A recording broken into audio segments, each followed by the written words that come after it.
Sufisa, thank you. Maybe I should have opened with that. Just before we came down to sit, 31,000 tickets sold. So it's not strange for the Pirates fixtures over the last couple of months. There's not a lot sold in the days leading up, but 2 days before the event, and I think the fixtures over the weekend, people focused and concentrated on that.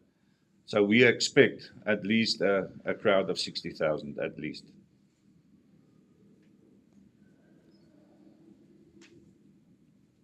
And songs ESPN Africa. Sergeant Fihla, we heard from Mr. Grobbelaar a moment ago about the syndicates that are selling fake tickets. Are you able to confirm if there's any link between them and broader organized crime networks that are committing other sorts of criminal activity? That would be the competency of crime intelligence within the South African Police Services, but definitely as the JMPD with our specialized units like the K9 and Tactical Response Unit, we'll be working closely with the South African Police Services. So if that is encountered, make sure that we do respond as quickly as possible, and any information that we do receive will be shared within the intelligence community, and that the syndicates are brought to book. Do you have any further questions? From sports.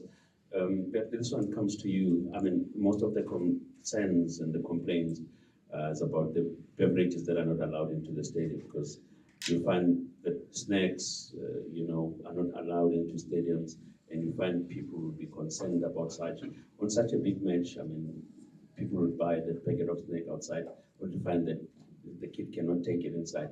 Are there any items that are not allowed into the stadium? Can you just give us a list? Yes, it's quite an extensive list from prohibited items, but let's deal with the food and beverage quickly. And that's not solely a stadium or a venue related prohibition based on commercials and selling of stuff inside. It's also related to environmental health.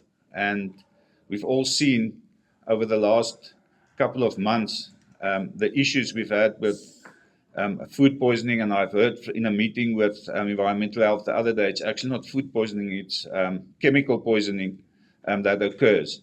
So that's part of the reason for that. Everything that gets loaded into the venue and gets sold to patrons and spectators are checked by environmental health, and that is the main reason that it is not allowed. We'll take the final 3 questions. That's a Mahani from Grobbelaar Radio. My question to Mr. Fihla, first one, and Mr. Fihla as well. My question to Mr. Fihla, perhaps can you tell us if previous experience, do we have numbers of people who have been arrested and the number of convictions that we have seen, based whether it's parking on the side of the road or for the disruptions into the stadium? Do you have like numbers for us? And to Bertie as well, I just want to ask, previously when this fixture was at the stadium, we saw one team using the alternative like tunnel and not the main one. Do we have a similar incident, or is there a similar plan for the same game, or will both teams be walking down the same aisle? Yes, when it comes to arrests, unfortunately, they are handed over to the South African Police Services, who then have the competency of investigating cases and then bringing up convictions. So we wouldn't have the exact numbers for that. But I can tell you that previously people have been arrested for either driving under the influence of alcohol, that's by the JMPD, and for traffic offences. Unfortunately, we can't arrest people, but what we can do is issue fines. And above that, we can also impound vehicles for illegal parking. Numerous vehicles have been impounded around the FNB Stadium for that.